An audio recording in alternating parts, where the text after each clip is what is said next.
எல்லாருக்கும் வணக்கம். எல்லோரும் எப்படி இருக்கீங்க? இந்த பதிவில் எதை பற்றி பார்க்க போகிறோம் அப்படின்னு கேட்டிங்கன்னா, அதாவது மக்களே, தமிழக வெட்டிக்கழகம் அப்படிங்கிற ஒரு அரசியல் கட்சியை ஆரம்பித்ததுக்கு அப்புறமாவே இந்த அரசியல்னால் என்ன, இந்த அரசியலில் என்னென்ன இருக்குது, அரசியல் அப்படிங்கிறதுல என்னென்னலாம் வருது அடங்கியிருக்குது அப்படிங்கிறத மக்கள் ஃபுல்லாக தெரிஞ்சுட்டு இருக்கிறாங்க. எல்லாமே இளைஞர்கள் அரசியல் என்ன அப்படிங்கிறத தெரிய ஆரம்பிச்சுட்டு இருக்கிறாங்க. இளைஞர்கள் அரசியல் பேசுகிறாங்க, பெண்கள் அரசியல் பேசுகிறாங்க, கிராமத்தில் இருக்கக்கூடிய வயசானவங்களாம் கூட அரசியல் பேசுகிறாங்க. அந்தளவுக்கு இப்போ எல்லாமே அரசியலை பற்றி பேசுகிறாங்க, அரசியல் பற்றின கருத்துக்களை பேசுகிறாங்க. அப்படின்னா இதுக்கெல்லாம் ஒரே ஒரு காரணம் யார் தெரியுங்களா? விஜய் அவர்கள் மட்டும்தான். நீங்கள் நல்லா யோசிச்சு பாருங்கள். விஜய் அவர்கள் அரசியல் கட்சி ஆரம்பிக்கிறதுக்கு முன்னாடி இருந்த மக்களுடைய எண்ணங்களுக்கும் விஜய் அவர்கள் அரசியல் கட்சி ஆரம்பித்ததுக்கு அப்புறமா இருக்கக்கூடிய மக்களின் எண்ணங்கள் எப்படி இருக்குன்னு பாருங்கள். மக்களுடைய இன்வால்மெண்ட்டு, இளைஞர்களுடைய இன்வால்மெண்ட்டு, பெண்களுடைய இன்வால்மெண்ட்டு எப்படி அரசியலாக்கப்படுதுங்கிறத பாருங்களேன். இளைஞர்கள் குறிப்பாக இளைஞர்கள் அரசியலாக்கப்படுறது அப்படிங்கிறது சாதாரண விஷயம் கிடையாதுங்க. மிகப்பெரிய விஷயம். மிகப்பெரிய ஒரு எழுச்சியையும் புரட்சியையும் நம்ம இளைஞர்கள்ட்டிருந்து எதிர்பார்க்கலாம். அந்தளவு பார்த்தீங்கன்னா இப்போ இருக்கக்கூடிய இளைஞர்கள் பார்த்தீங்கன்னா எல்லாமே அரசியல் பேசுகிறாங்க, அரசியலை பற்றி தெரிஞ்சுக்கிறாங்க, அரசியலை பற்றி தெரிஞ்சுக்கிறதுக்கு ரொம்ப ஆர்வம் காட்டுறாங்க. இது உண்மையாக இல்லைன்னு மட்டும் சொல்லுங்கள் மக்களே. இதுக்காக யார் காரணம்னா விஜய் அப்படிங்கிற ஒத்த மனுஷன்தான் காரணம், ஒரே ஒரு மனிதர் தான் காரணம். அதாவது அரசியலில் இதெல்லாம் சாதாரணமாப்பா அப்படிங்கிற மாதிரி அரசியலில் நீங்கள் என்ன பண்ணாலும் சரி, எவ்வளவு சூழ்ச்சிகள் பண்ணாலும் சரி, விஜய் அவர்களை பொறுத்த வரைக்கும் மலை போல் வரக்கூடிய பிரச்சனைகள் எல்லாமே பனி போல் விலகிட்டு போயிட்டே இருக்குது. என்னென்னமோ பண்ணி பார்க்குறாங்க. டெய்லியும் ஒரு தவறான விமர்சனங்களை, தவறான கருத்துக்களை மக்களிடம் திணிக்கிறதுக்கு உண்டான வேலைகளை டிஎம்கே ஐடி விங் அப்படின்னு சொல்லிட்டு அவங்க பண்ணிட்டு இருக்கிறாங்க. சன் நியூஸ்லனா ரொம்ப கேவலம். இந்த சன் நியூஸ் ஏன்டா இப்படி இருக்குது அப்படிங்கிறத பார்த்தா சன் நியூஸ் ரொம்ப கேவலமாக இருக்குது. என்னென்னா விஜயர்களை பற்றி எப்பவுமே தப்பாக பேசுகிறது தான் அவங்களுடைய வேலையை. பத்திரிகை மற்றும் ஊடகங்கள் அதாவது எங்களுடைய ஹார்ட்பீட் யூடியூப் சேனல் சார்பாக ஒரு சின்ன ஒரு விஷயத்தை நாங்கள் சொல்லணும்னு ஆசைப்படுறோம். என்னென்னு கேட்டிங்கன்னா, பத்திரிகை மற்றும் ஊடகங்கள் அவங்க உண்மையிலேயே நேர்மையான வழியில் பணியாற்றினாவே மக்களுக்கு நல்ல செய்திகள் நல்ல விதமான செய்திகள் நல்ல மக்களுக்காக இருக்கட்டும், மக்கள் ரொம்ப ரீச் ஆகுங்கிறேன் நான். ஏன்னா இவங்க பத்திரிகை மற்றும் ஊடகங்கள் உண்மைகளை மறைக்கிறாங்க, உண்மைகளை புறந்தள்ளிட்டு பொய்களை திணிக்கிறாங்க. சன் டிவிலலாம் பார்த்தீங்கன்னா நீங்கள் பொய்களை திணிச்சு தான் வெளியில் நியூஸாக வெளியிடுறாங்க. ஆனால் என்ன தான் நீங்கள் நியூஸ் சேனலாக இருக்கட்டும், சன் டிவியாக இருக்கட்டும், திமுகவை சார்ந்த எந்த ஒரு பத்திரிகை மற்றும் ஊடகங்களாக இருக்கட்டும், யாராக இருந்தாலுமே இவங்க எல்லாமே தவிடுபொடி ஆகிட்டு வந்துகிட்டே இருக்கிறாங்க. மக்கள் கொஞ்சம் நெஞ்ச மதிப்பு மரியாதை வச்சுருப்பாங்கள்ல, ஐயோ இந்த சன் டிவியா, சன் நியூஸா, கொஞ்சம் நெஞ்ச மதிப்பு மரியாதை வச்சுருப்பாங்கள்ல, இது எல்லாமே தவிடுபொடி ஆகுதுங்கிறேன் நான். விஜய் அவர்கள் பக்கத்தில் எதுவுமே எந்த ஒரு நெகட்டிவான கருத்துக்கள் நிற்க முடியல. வரும், அவர் இருக்கார், அவர் ஃபேஸ் பண்ணுறாரு, மக்களுடைய ஆதரவு இருக்குது. தமிழக மக்கள் நம்ப மாட்டாங்க, இளைஞர்கள் குறிப்பாக நம்ப மாட்டாங்க, பெண்களுடைய பேராதரவு விஜய் அவர்களுக்கு இருக்குது. அதனால் எவ்வளோ பெரிய பிரச்சனை வந்தால் கூட சருன்னு அது ஓடி போயிடும். விஜய் பக்கத்தில் நிற்கவே நிற்காது. நீங்கள் நல்லா வாட்ச் பண்ணி பாருங்கள். ஆரம்ப காலகட்டத்தில் விஜய் அவர்கள் எப்போ அரசியல் கட்சி ஆரம்பித்து வந்தாங்களோ அந்த நாட்களில் இப்போ வரைக்கும் நீங்கள் பாருங்கள், விஜய் அவர்களுக்கு பிரச்சனைன்னு ஒன்று வரும். ஏன்னா பிரச்சனைங்கிறத வரதில்லை, பிரச்சனைகளை உருவாக்கிட்டே இருப்பாங்க.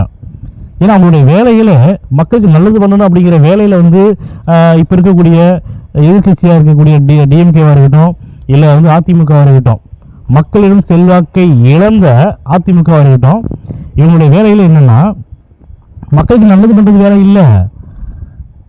அதாவது கொள்ளையடிச்ச பணத்தை காப்பாற்றுறதுக்கும் தன்னுடைய பதவிகளை காப்பாற்றுறதுக்கு மட்டும்தான் அவங்க போராடிட்டு இருக்கிறாங்களே தவிர மக்களுக்கு நல்லது செய்யறதுக்காக யாரும் போராடலைங்க. சும்மா கட்டுக்கதை விடுவாங்க. நாங்கள் இதை கேட்குறோம், அதை கேட்குறோம், நாங்கள் குரல் கொடுக்குறோன்னு.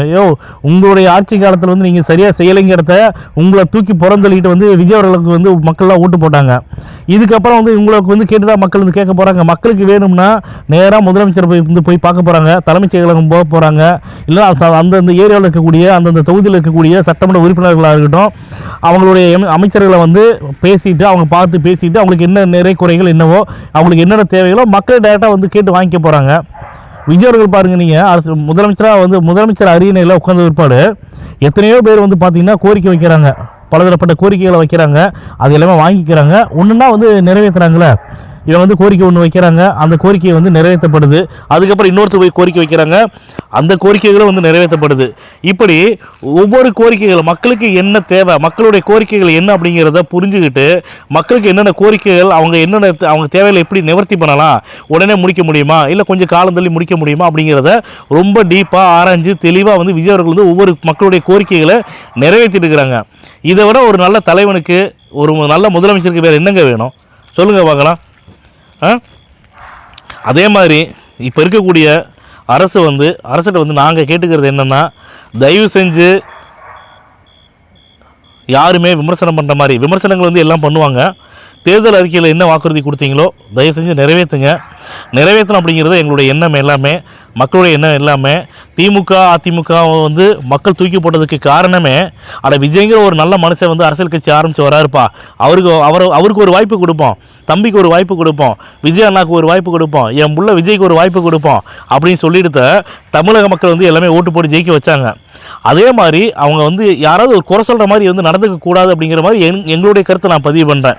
இந்த விவசாயிகள் கடன் இருக்குது இல்லையா, அவங்க தேர்தல் அறிக்கையில் என்ன கொடுத்தாங்களோ அதை வந்து விவசாயிகளுக்கு வந்து மெயினாக செய்யணும். அதை ஒன்றை பண்ணிவிட்டு இன்னொன்று வந்து பண்ணாமல் இருக்கிறது வந்து அது வந்து இதை வந்து எதிர்கட்சிகள் வந்து என்ன பண்ணுவாங்கன்னா இதை ஒரு பெரிய குற்றம் மாதிரி நினச்சி வந்து அவங்க வந்து ஆளுங்கட்சி மேலே பழி போடுவாங்க.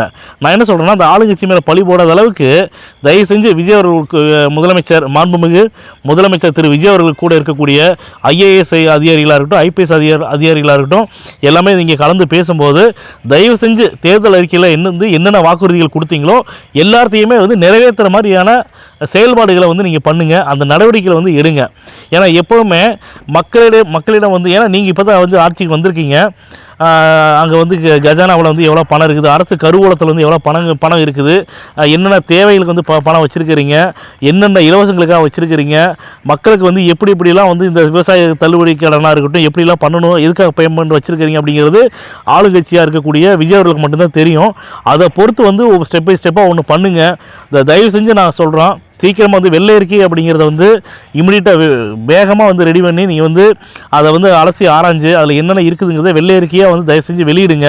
அப்போ தான் வந்து திமுக மேலே விமர்சனம் வைக்கக்கூடிய இந்த எதிர்கட்சிகளாக இருக்கட்டும் உதிரி கட்சிகளாக இருக்கட்டும் அவங்களுக்கெல்லாம் தெரியுங்கிறேன். நான் அவங்களுடைய ஆட்சி காலத்தில் என்னென்ன ஊழல் பண்ணாங்க, எவ்வளோ லஞ்சம் வாங்கியிருக்காங்க, அமைச்சர் வந்து எவ்வளோ கொள்ளையடிச்சிருக்காங்க, மக்களுடைய வரிப்பணத்தை வந்து எவ்வளோ கொள்ளையடிச்சிருக்காங்க, எவ்வளோ சாப்பிட்டுக்கிறாங்க, எவ்வளோ சொத்து சேர்த்துருக்கிறாங்க, ஒவ்வொரு துறைகளிலும் பார்த்தீங்கன்னா அவ்வளோ கோடிக்கணக்கான ஆயிரக்கணக்கான கோடிகளுக்கு மேலே கொள்ளையடிக்கப்பட்டிருக்குது, ஊழல் பண்ணியிருக்காங்க, லஞ்சம் வாங்கியிருக்காங்க. ஸோ இதெல்லாம் வந்து நீங்கள் வந்து வெளியில் தெரிவிக்கணும். அப்படின்னா இந்த வெள்ளை அறிக்கையை வந்து நீங்கள் வெளியிடணும். மேயரை வந்திருக்காங்கல்ல, மேயர் பிரியா மேடம் வந்து இன்றைக்கி தான் வந்து ஜாயின் பண்ணியிருக்காங்கன்னு நினைக்கிறேன். அவங்கள்ட்ட வந்து நீங்கள் வந்து பேசினாவே என்னென்ன இந்த ஆட்சியில் திமுக ஆட்சியில் வந்து என்னென்ன நடந்துச்சு, குறிப்பாக இன்னொன்று சொல்ல மறந்துட்டேன் மக்களே, திமுக ஆட்சியில் யாரெல்லாம் வந்து கான்ட்ராக்டர் இருக்காங்களோ, டெண்டர் எடுத்திருக்காங்களோ அவங்களாம் எல்லாருமே டெண்டருக்கு உண்டான அமௌண்ட் பணத்தை வந்து லஞ்சமாக கொடுத்து தான் டெண்டர் எடுத்திருக்காங்க. நேற்று கூட வந்து காரைக்குடியில் வந்து கான்ட்ராக்டர் வந்து ப்ரெஸ் மீட் கொடுத்தாரு. அவருக்கு வந்து போக வேண்டிய யாரோ ஒருத்தர் செஞ்ச வேலைக்கு எனக்கு வந்து 18 லட்ச ரூபாய்க்கு வந்து செக் கொடுத்துருக்காங்க. ஆனால் நான் செய்யாத வேலைக்கு செஞ்ச வேலைக்கு வந்து 93 லட்ச ரூபா ஒன்றும் இன்னொன்று ஒரு 17 20 லட்ச ரூபா ஒன்று பேமெண்ட் வர வேண்டியது இருக்குது. நான் எல்லா வேலையுமே முடிச்சிட்டேன், ஆனால் எனக்கு அந்த பேமெண்ட்டை வந்து எனக்கு வந்து கொடுக்கல, நான் செய்யாத ஒரு வேலைக்கு வந்து எனக்கு வந்து செக்கு கொடுத்து வச்சுருக்காங்க அப்படின்னு சொல்லிட்டு பாருங்கள். அவர் வந்து என்னென்ன பில்ல என்னென்ன லெட்டர் மாதிரி எழுதி கொடுத்துருக்காரோ அந்த லெட்டரில் வந்து அவர் கையெழுத்து போடாமல் அங்கே இருக்கக்கூடிய நகரத்தில் இருக்கக்கூடிய அதிகாரிகள் வந்து அவர் கையெழுத்து போடாததை வந்து உள்ள வந்து எப்படி ப்ராசஸ் பண்ணனாங்க, எப்படி வந்து அவர் பேரில் செக்கு கொடுத்தாங்க அப்படிங்கிறது ஒன்றுமே தெரியல. அவர் கையெழுத்தே இல்லாத வந்து மனுவத்தை நேற்று ப்ரெஸ் மீட்டில் வந்து காட்டினாங்க. அப்போ திமுக ஆட்சியில் ஊழல் பண்ணுறதுக்கும் பொய் பித்தலாட்டம் பண்ணுறதுக்கும் அதிகாரிகள் கூட வந்து எவ்வளோ உடைந்தே இருந்திருக்காங்க. ஒரு அதிகாரி இப்போ நம்மகிட்ட வந்து ஒருத்தர் வந்து ஒரு அக்ரிமெண்ட்டு ஏதோ ஒன்று டைப் பண்ணி கொடுத்து, எப்போ இந்த அக்ரிமெண்ட் வந்து நீங்கள் சைன் பண்ணுங்கள், நம்ம 2 பேரும் மியூச்சுவலாக ஒரு அக்ரிமெண்ட் போட்டுக்கிறோம், நீங்கள் சைன் பண்ணுங்கள் அப்படின்னா நம்ம என்ன ஏதுன்னே பேசாமல் சைன் பண்ணிடலாமா? அதில் என்ன இருக்குது, என்ன கண்டென்ட் போட்டுக்கிறாங்க, நம்ம 2 பேர் வந்து என்ன பேசியிருப்போம், பேசுனது அதில் இருக்குதா, பேசாதது இருக்குதா, உங்களுக்கு ஃபேவராக இருக்குதா, இல்லை எனக்கு வந்து அக்ரிமெண்ட் ஃபேவராக இருக்கா, இதெல்லாம் படித்து பார்த்து வந்து கையெழுத்து போடுறது இல்லையா? குறிப்பாக அந்த அதிகாரிகள் வந்து இவர் கையெழுத்து போட்டுக்காரா இல்லையாங்கிறத பார்த்துட்டு ப்ராசஸ் பண்ணுறது இல்லையா? அப்போ சம்மந்தப்பட்டவரோட கையெழுத்து இல்லாமலே எவ்வளோ வேகமாக ப்ராசஸ் பண்ணுறாங்க அப்படின்னா, அப்போ அந்த நகராட்சியில் இருக்கக்கூடிய பணம் யாரோடது? கவர்மெண்ட்டுடைய பணம், அரசுடைய பணம். அந்த பணத்தை கொள்ளையடிக்கிறதுக்காக எதுக்கு வந்து அவ்வளோ வேகமாக ப்ராசஸ் பண்ணணும்? தமிழக மக்களே நல்லா கேட்டுக்குங்க. அதாவது இவங்க செஞ்சது எல்லாமே ஊழல், லஞ்சம், கொள்ளையடிப்பு பயங்கரமாக பண்ணிட்டாங்க. எக்கச்சக்கமான திமுக முன்னாள் அமைச்சர்களாக இருக்கட்டும், சட்டமன்ற உறுப்பினர்களாக இருக்கட்டும், எல்லாமே கோடிக்கணக்கில் சம்பாரித்து வச்சுட்டாங்க. ஏன்னா அவங்களுக்கு தெரியும், விஜய்ங்கிற ஒரு மனுஷன் அரசியல் கட்சி ஆரம்பித்த உடனேயே இனிமேல் 2026 நம்ம வரமாட்டேங்கிறது அவங்க முடிவு பண்ணிட்டாங்க. ஆனால் முடிவு பண்ணினாலுமே அடிக்கடி வந்து என்ன சொல்லுவாங்கன்னா, பனையூரில் போய் பதுங்கிக்கிறாங்க, பிரச்சனைன்னு வந்தால் பனையூர் விட்டு வெளியில் வரதில்லை. உதயநிதி அவர் பேசினார்ல, முன்னாடி தேர்தல் பிரச்சாரத்தை பேசினார், வாரம் ஒரு டைம் தான் வந்து வராரு, வாரத்தில் வந்து 6 நாள் வந்து ரெஸ்ட் எடுத்துகிட்டு 7வது நாள் ஒரே ஒரு நாள் தான் வராங்க. ஏங்க, அவர் வரதுக்கு உண்டான அனுமதியை நீங்கள் கொடுக்க வேண்டியதானே? அனுமதி நீங்கள் கொடுத்து பார்க்க வேண்டியதானே? அனுமதியை கொடுத்தங்காட்டி தான் உங்களுக்கு வந்து என்னென்ன கெட்டது நடந்துச்சு அப்படிங்கிறத மக்கள் வந்து காட்டினாங்க. ஏன்னா மக்களுடைய பேராதரவு வந்து விஜய் அவர்களுக்கு அதிகமாக இருக்குங்காட்டி அவ்வளோதான். அப்போ தூக்கத்தை தொலைச்சவங்க தான் இது வரைக்கும் தூக்கம் வந்து சரியான தூக்கத்தை தூங்கவே இல்லை. அந்த அளவுக்கு வந்து டெய்லியும் அவங்கள போட்டு வருத்திகிட்டே இருக்குது பிரச்சனைனா தூங்க முடியல. அதாவது ஒருத்தர் வந்து பதவி வெறியும் பண வெறியும் வந்து வந்துருச்சுன்னா அந்த மனுஷன் வந்து நிம்மதியாக இருக்க மாட்டாங்களாம். பணம் இருந்து பதவி இல்லைன்னா அவங்களால வந்து வாழவே முடியாதான், உயிர் வாழ்றதே கஷ்டங்கிறாங்க. ஏன்னா அந்த முதலமைச்சர் அப்படிங்கிற ஒரு அரியணை இருக்குல்ல, அந்த அரியணையை வந்து இழந்துட்டாங்கன்னா அந்த அரியணையில் திரும்ப உட்கார்றதுக்காக அவங்க என்ன வேணாலும் பண்ணுவாங்களாம். அதுலேயும் மீனிங் நீங்கள் புரிஞ்சுக்கங்க. யாரை வேணாலும் என்ன வேணாலுமே பண்ணக்கூடிய அந்த எண்ணத்துக்கு வந்து அவங்க தள்ளப்பட்டுருவாங்களாம். இது உண்மைன்னு சொல்கிறாங்க. ஏன்னா பெரிய பெரிய அரசியல் கட்சி தலைவர்களாக இருக்கட்டும், பெரிய பெரிய அரசியல் விமர்சகர்களாக இருக்கட்டும், இது உண்மைன்னு சொல்கிறாங்க. நல்ல படிப்பில் வந்து அறிவில் சிறந்தவர்கள் எல்லாமே இதெல்லாம் சொல்கிறாங்க. பதவி ஆசையும் பண ஆசையும் வந்து ஒரு மனுஷனுக்கு வரக்கூடாது. அப்படி பதவி ஆசைங்கிறது வந்து வந்துருச்சு. இப்போ எடப்பாடி பழனிசாமி அவர்கள் வந்து ஐயா வந்து எதுக்காக வந்து முதலமைச்சர் ஆகணும் அப்படின்னு சொல்லிட்டு பழைய விஷயங்களை எல்லாமே மறந்துட்டு, இந்த அதிமுகங்கிற ஒரு கட்சி எம்ஜிஆர் அவர்களால் வந்து ஆரம்பிக்கப்பட்ட ஒரு மிகப்பெரிய ஒரு கட்சி அதிமுக, அனைத்து இந்திய அண்ணா திராவிட முன்னேற்ற கழகம் அப்படிங்கிற கட்சி எதுக்காக ஆரம்பித்தாங்க? எம்ஜிஆர் அவர்கள் திமுகவை அழிக்கணும், திமுகவை ஒழிக்கணும், அவ்வளோதான், மக்களுக்கு நல்லது பண்ணணும் அப்படின்னு தானே ஆரம்பித்தாங்க. ஆனால் இந்த பதவி வெறியால், பதவி ஆசையால் முதலமைச்சராக வந்து நம்ம வந்துடணும். கடவுளே, 3வது இடத்துக்கு வந்து தள்ளப்பட்டாங்க. கடவுளே, அவங்கள 3வது இடத்துக்கு தூக்கி எறிஞ்சிட்டாங்க மக்கள். ஏன்னா எதிர்கட்சியாக கூட அவர் வரல, 3வது இடத்துல தூக்கி எரிஞ்ச இருப்பாடுமே. ஆனால் 3வது இடத்துல உட்காந்துக்கிட்டு முதலமைச்சராக ஆகிறதுக்கு உண்டான செட்டப்புகளை, அந்த விஷயங்கள், சதித்திட்டங்களை எல்லாமே தீட்டினாங்களே, இதெல்லாம் யாரால் முடியும்? நான் ஏன் சொல்கிறேன்னா, இந்த பதவி வெறி, இந்த பதவி ஆசை, அந்த முதலமைச்சர் அப்படிங்கிற ஒரு அரியணை கிடைக்கணும்னு சொல்லிட்டு எந்த எல்லைக்கும் போவாங்களாம். யார் கூடலாம் ரோசமாக இருப்பாங்களோ, யார் வந்து இவன் தான் நமக்கு வந்து எதிரின்னா சாதாரண எதிரி கிடையாதுங்க, ஜென்ம எதிரி இவன் தான், எனக்கு திமுக தான் அப்படின்னு நினச்சிட்டு இருந்தால் கூட இந்த பதவி ஆசைனால், பதவி வெறியினால் எல்லாத்தையும் மறந்து, எம்ஜிஆர் அப்படிங்கிற மனுஷனை மறந்து, ஜெயலலிதா அப்படிங்கிற வந்து ஒரு மிகப்பெரிய ஒரு உன்னதமான ஒரு பெண், அவங்கள மறந்து, எல்லாத்தையும் மறந்து, அதிமுக இருக்கக்கூடிய தொண்டர்களை மறந்து, அதிமுக வந்து இருக்கக்கூடிய முன்னாள் அமைச்சர்களை மறந்து, அதிமுக இப்போ ஜெயிச்சு வந்த சட்டமன்ற உறுப்பினர்களை மறந்து, எல்லாத்தையும் மறந்துட்டு திமுகவோட கூட்டணி ஆட்சியோட அவங்க சம்மதத்தோட, அவங்க வெளியில் இருந்து ஆதரவு தரும்படியாக கேட்டுட்டு, அவங்களுடைய ஆதரவோட எடப்பாடி பழனிசாமி அவர்கள் வந்து முதலமைச்சர் ஆகணும்னு நினச்சாங்களே, இது எவ்வளோ பெரிய ஒரு கீழ்த்தரமான செயல் பாருங்க. இப்போல்லாம் வெட்ட வெளிச்சத்துக்கு வந்துட்டு இருக்குது, இவங்க டீல் பண்ணதில் வெட்ட வெளிச்சத்துக்கு வந்துட்டு இருக்குது. தமிழக மக்கள் வந்து நல்லா உற்று நோக்கி கவனிச்சுட்டு இருக்கிறாங்க, எல்லாத்தையும் கவனிக்கிறாங்க, ஃபுல்லாக பார்த்துட்டு இருக்கிறாங்க. விஜய் அவர்களை வந்து மக்களால் தேர்ந்தெடுக்கப்பட்ட விஜய் அவர்கள் வந்து முதலமைச்சர் ஆகணும்னு சொல்லி தான் தமிழக மக்கள் ஓட்டு போட்டாங்க. இதில் வேற பெரும் பீத்திக்கிறாங்க பாருங்களேன். கீழே விழுந்தாலும் மீசில் மண் விட்டினா கூட மண் விட்டலே சொல்லுவாங்களாம். என்னென்னு, இவருக்கு இத்தனை சதவீதம் தானே வந்துச்சு, இத்தனை பர்சன்டேஜ் தானே வந்துச்சு, ஒரு ஓட்டில் ஜெயித்தாலும் சரி, வெற்றி தானே. 17 லட்சம் ஓட்டில் ஜெயிக்கிட்டோம், 20 லட்சம் ஓட்டில் ஜெயிக்கிட்டோம், இவங்களில் பர்சன்டேஜ் எங்களை விட இவங்க 5%. திமுகவுக்கும் தாவேக்காவுக்கும் 10% வந்து வித்தியாசம் இருக்குது, வாக்கு வித்தியாசம் இருக்குது. அப்படி இருக்கும்போது எப்படி கொஞ்சம் வந்துடும்?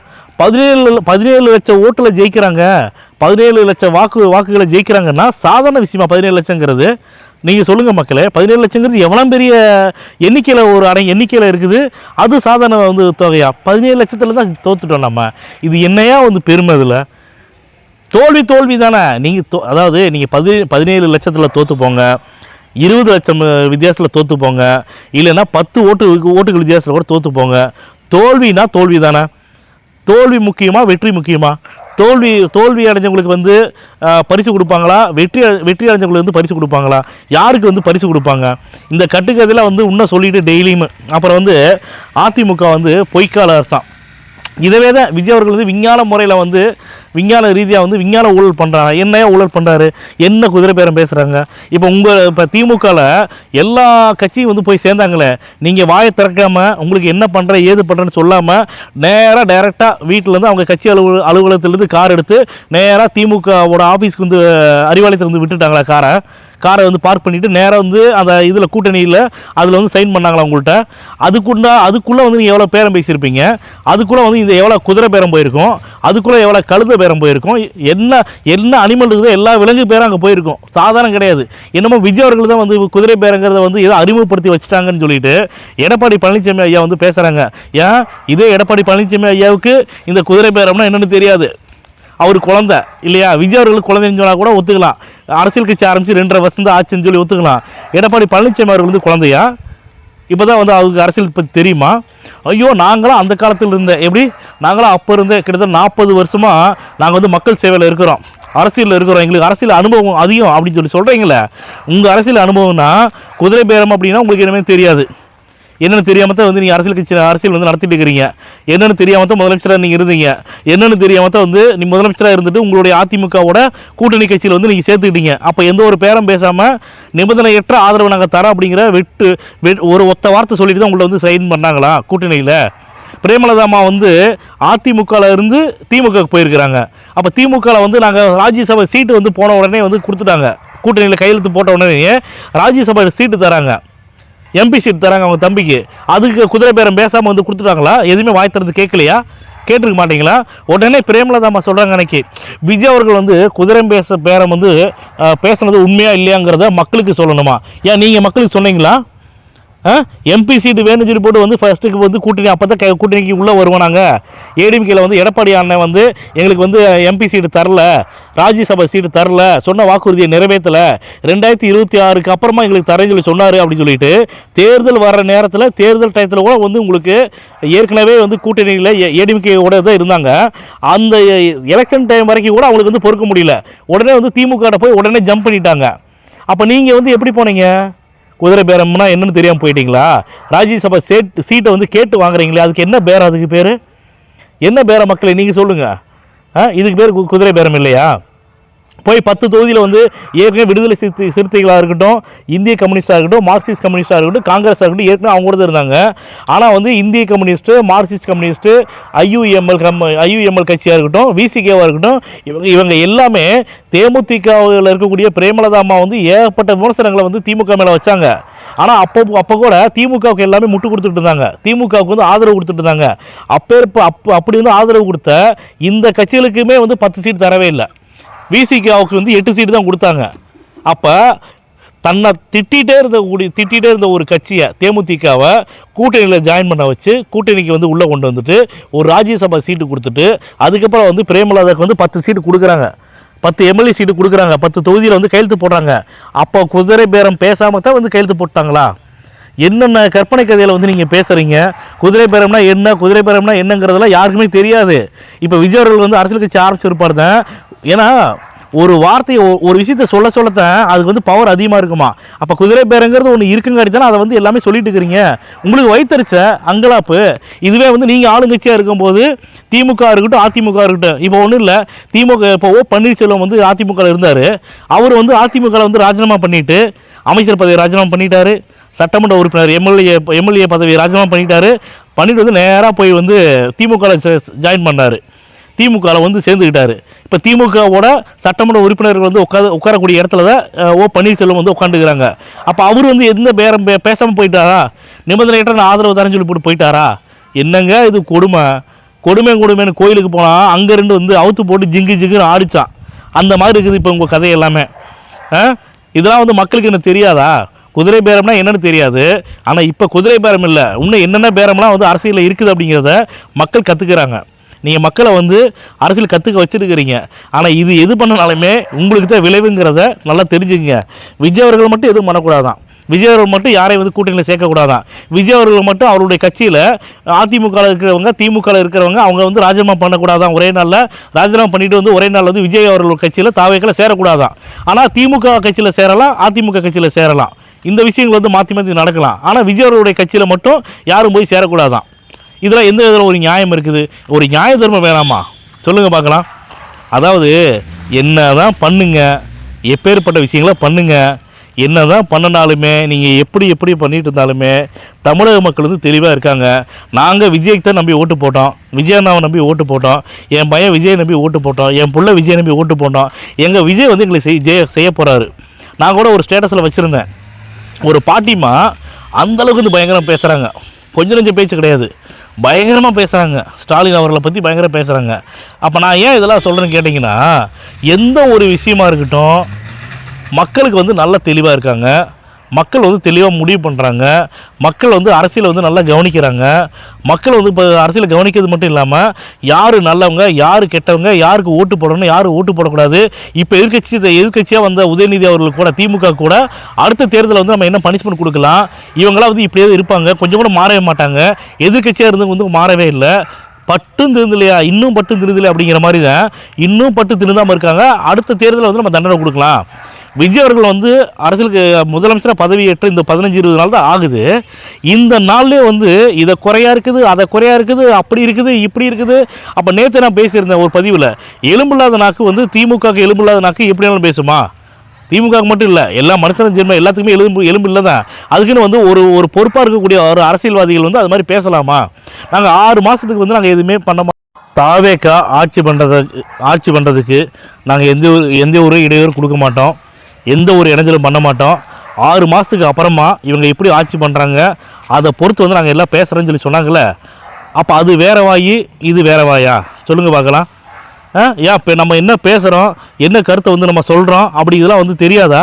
உடனே ஒரு அறிக்கை, தமிழக வெற்றி கழகம் தாவேக்கா ஆட்சி அமைக்கிறதுக்கு திமுக வந்து எந்த ஒரு இடையூறும் கொடுக்காது, திமுக கொண்டு வந்த நல்ல நல்ல திட்டங்களை அப்படியே தொடரணும், தமிழக மக்களுக்கு வந்து 2500 அப்படிங்கிறது சாத்தியமற்றது, அந்த 1000 ரூபாங்கிறது கொடுத்துட்டு இருந்த பணத்தை மகளிர் உதவித்தொகையை வந்து கொடுக்கணும் அப்படின்னு சொல்லி அப்போ பேசும்போதெல்லாம் வந்து என்ன மு க ஸ்டாலின் ஐயா தான் வந்து அறிக்கை கொடுத்தாங்க.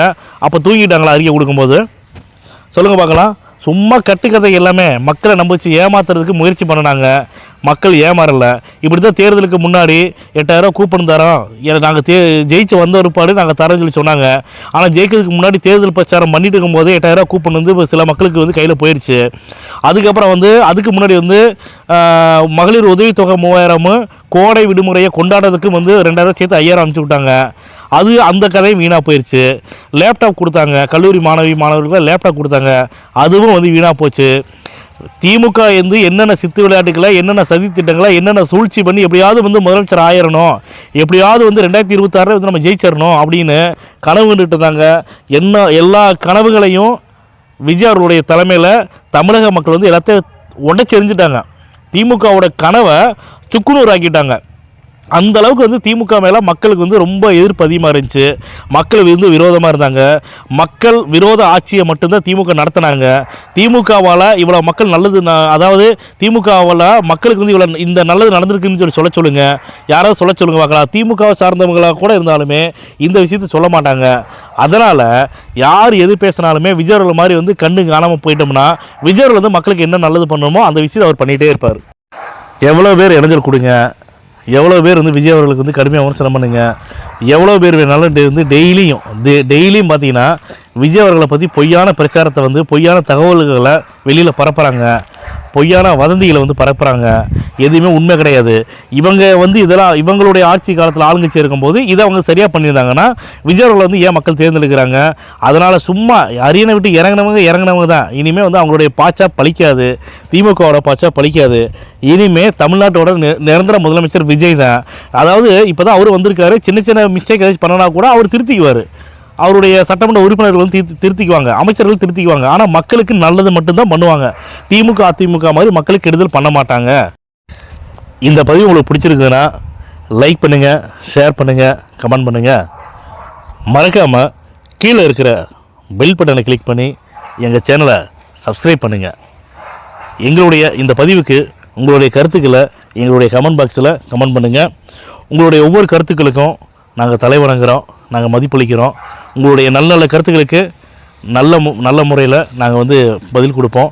கெட்ட கருத்துக்களாக இருந்துச்சுன்னா கெட்ட வழியில் வந்து கெட்ட வார்த்தைகளால் உங்களுக்கு வந்து பதில் சொல்ல மாட்டோம். நிச்சயமாக வந்து அப்போ வந்து நல்ல வழியில் தான் உங்களுக்கு புரியும்படி வந்து நாங்கள் பதில் சொல்லுவோம். மேலும் இது போன்ற நல்ல அரசியல் விஷயங்களோட அடுத்த பதிவில் சந்திப்போம்.